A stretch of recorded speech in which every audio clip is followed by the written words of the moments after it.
John going on. Caitlin says, hey, you and me, Hayes, you and me. This is how you bring the roof down. All tied up here with 5:14 to go. The Golden State Valkyries spent 40 minutes hacking, grabbing, and scratching Caitlin Clark so badly that her arms looked like she'd been dragged through barbed wire, and Sophie Cunningham went live after the game just to show off the marks on her own face. But the Valkyries forgot one thing when they drew up that game plan. Indiana spent the entire offseason hunting for exactly one type of player. Someone who doesn't flinch, doesn't back down, and has already won a championship doing the dirty work nobody else wants to do. Her name is Myisha Hines-Allen. And this enforcer just destroyed the Golden State Valkyries bullies and made them lose their minds. Do you think Caitlin will win MVP this season? Comment down below. Now, take a look at this here altercation where Caitlin Clark hit a logo bomb. I mean, absolutely hit a logo bomb all over. And then she's talking that talking cash, S-H-I-T. And you're going to see look at Myisha Hines-Allen running to get in front of her. Don't you dare do nothing. You better fall back. You better fall back. From the opening tip, Golden State didn't pretend this was going to be a normal basketball game. The Valkyries attached themselves to Clark on every single possession, grabbing her wrists when she caught the ball, bumping her hips off screens, and raking their arms across hers every time she attacked the rim. The referees swallowed their whistles for most of it, and Golden State just kept coming. Caitlin says, hey, you and me, Hayes, you and me. Only average 9 per game. Right up the middle, it's Tiffany Hayes. Tiffany Hayes was the worst of the bunch, and it wasn't close. She held Clark on off-ball cuts, grabbed her jersey during pick-and-roll actions, and every time Clark tried to shake free and create some separation, Hayes turned it into a full wrestling match right there on the court.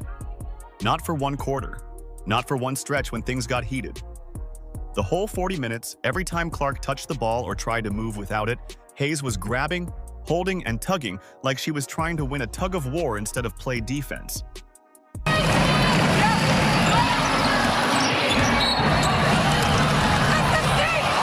is fouled by Clark. That's a freedom of movement. Pre-game studio show. The Fever had to make them feel that second night so far. Haven't been able to do so.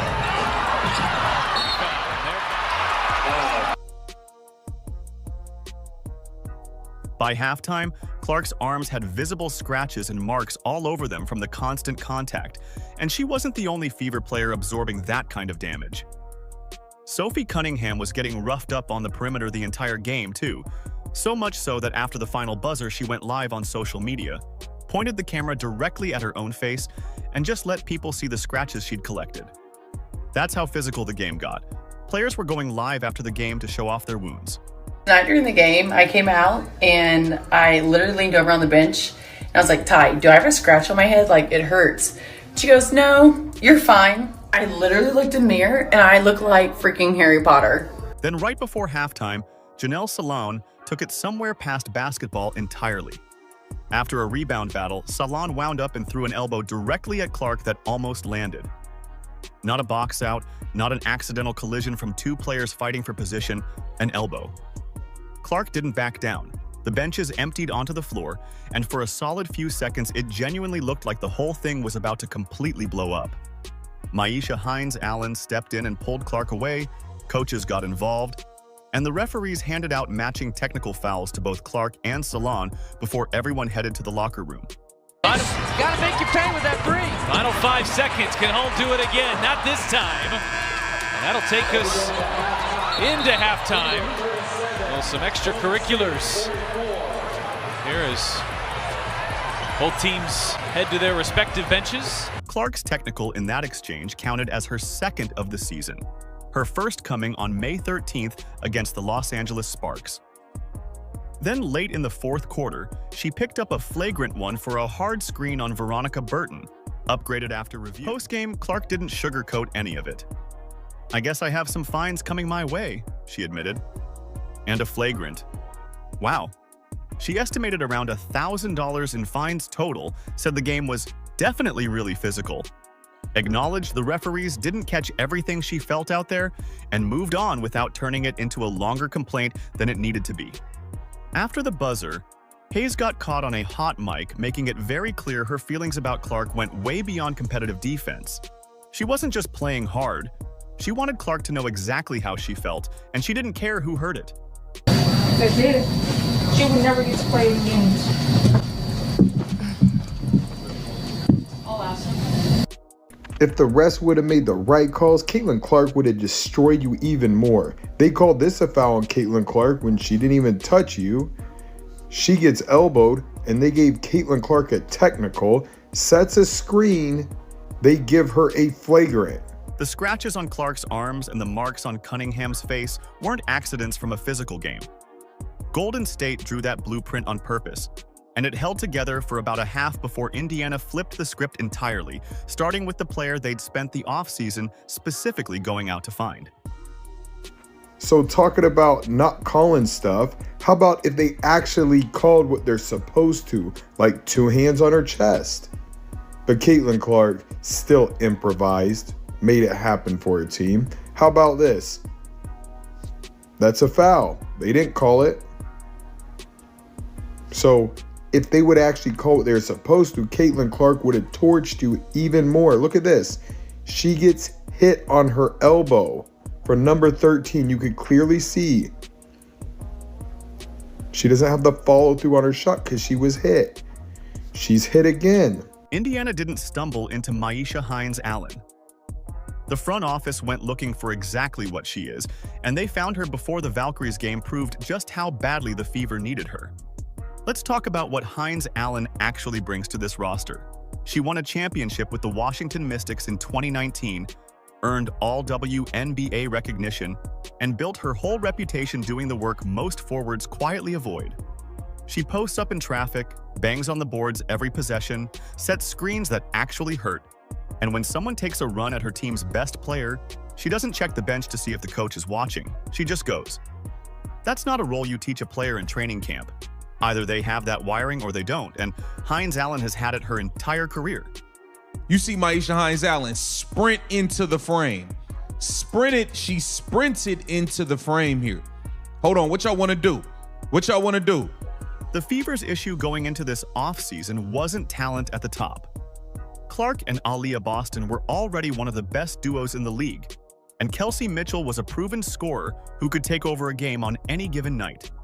The problem was that Clark kept getting targeted, game after game, and nobody in Indiana's front court could change what that cost the opposing team. Teams figured out that going after Clark physically was a free strategy because there were no real consequences for it.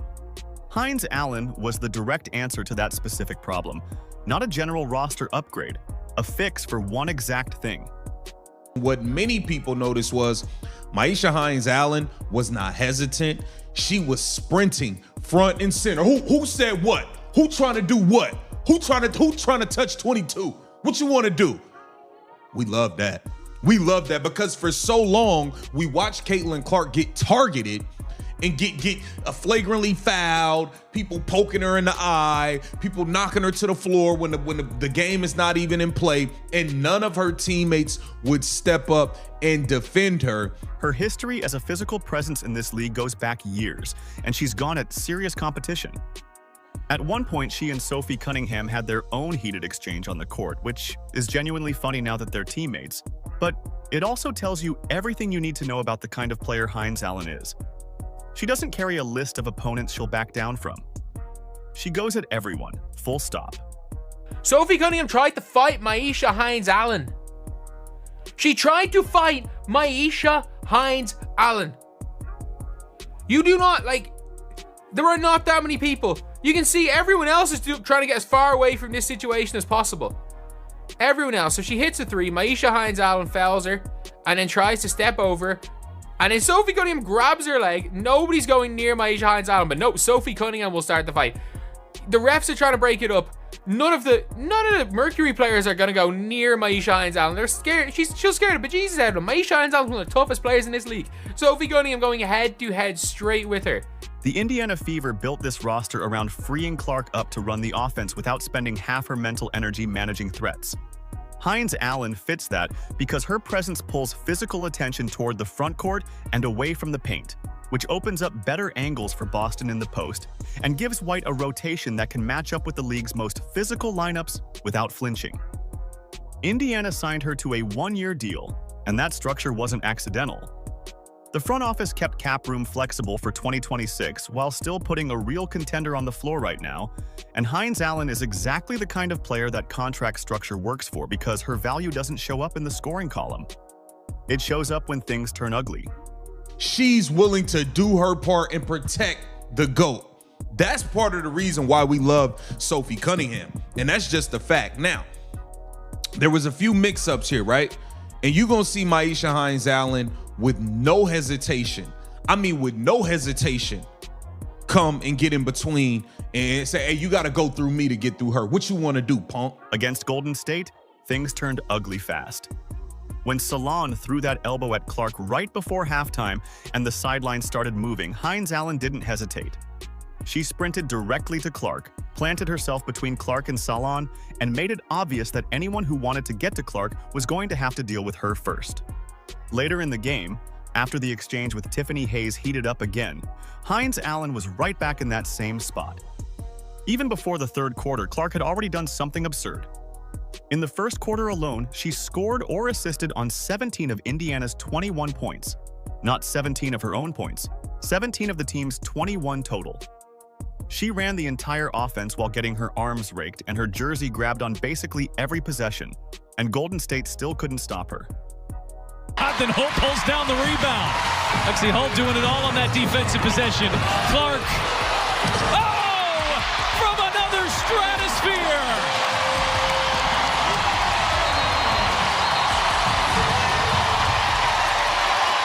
A little chatter, too, goes a long way from the logo back to defense. The second quarter got harder. Golden State's physicality started grinding on Clark's rhythm. The Valkyries crept back into it, and halftime arrived with the Salon elbow incident still fresh and both benches still hot. Coach Stephanie White's halftime message cut straight to it. Tighten the defense, get physical at the point of attack, and stop letting Golden State run their stuff in comfortable positions. Force them into contested twos. Make them earn everything. Clark walked out for the third quarter and pulled up from 33 feet, straight over Tiffany Hayes, and drained it. The game tied at 48. The crowd completely lost it, and Hayes, who'd been grabbing and holding Clark the entire night, just stood there and watched it go in. You don't pull up from 33 feet over the person who's been mugging you all game unless you're sending a very specific message, and Clark sent it loud. Come on! You can't get enough of this! Deep and electric. She didn't stop there.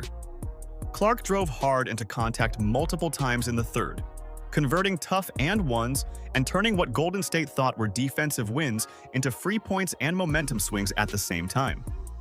Her passing in that stretch was just as damaging as her shooting, finding cutters before the defense could rotate, hitting Boston in the post when the paint opened up, and keeping Indiana's offense flowing at a pace Golden State couldn't match no matter what they tried. Handoff, Boston. Backing her way inside. Kick out Hull. Repost Boston. Boston turns, fades, fires, and hits. Beautifully done. Boston back to back. The repost. In the one-on-one. Feels the D. Mitchell on the attack. Gets to the rim but couldn't finish. Tip out Hull. Boston's open. And she hits a three. Aaliyah Boston finished with 20 points and 16 rebounds. And that interior presence is what kept giving Clark space to operate from the perimeter. Kelsey Mitchell dropped 19 points.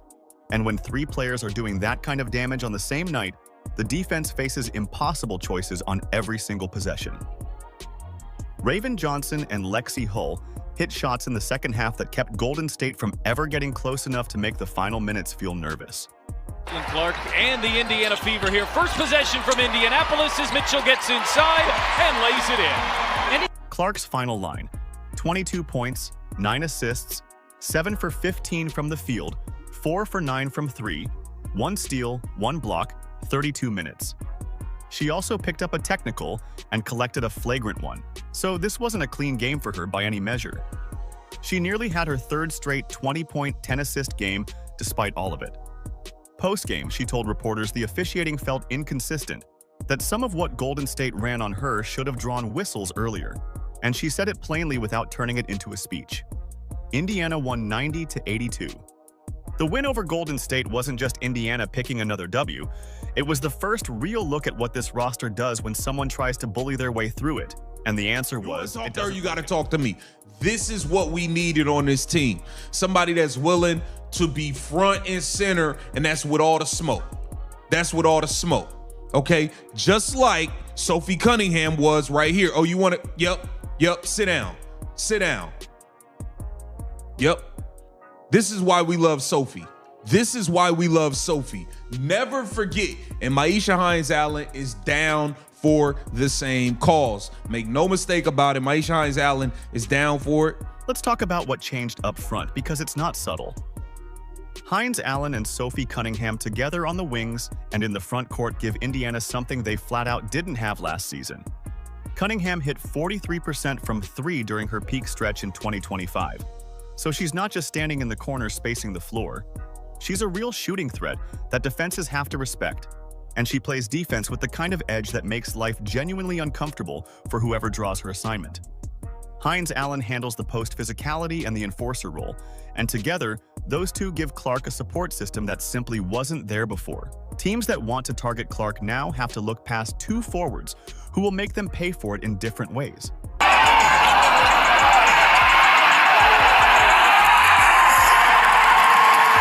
Quite a bit of foul trouble in this half. To put it into perspective, Mabry has 3. Sanaya Rivers has 3 fouls. Bria Hartley has 3 fouls. That's your wing depth. Ugh. The bigger shift is mental, right? The past 2 seasons, Clark spent real energy managing threats on the court because nobody was going to step in front of them for her. That's not a small drain on a player who's also running an entire offense, reading defenses, and trying to take over games in crunch time. Now Hines-Allen is already moving toward the problem before Clark even has to think about it, and that changes how Clark can play. She can put all of that mental energy back into basketball, and a fully locked-in Clark with a healthy roster and a full season of chemistry with this group is a genuinely scary thing for the rest of the league to think about. The MVP conversation gets real if Indiana stays healthy and keeps winning games like this one. Clark nearly put up her third straight 20-point, 10-assist game while getting fouled, scratched, technicaled, and flagranted all night. That's not a player who needs perfect conditions to perform at that level.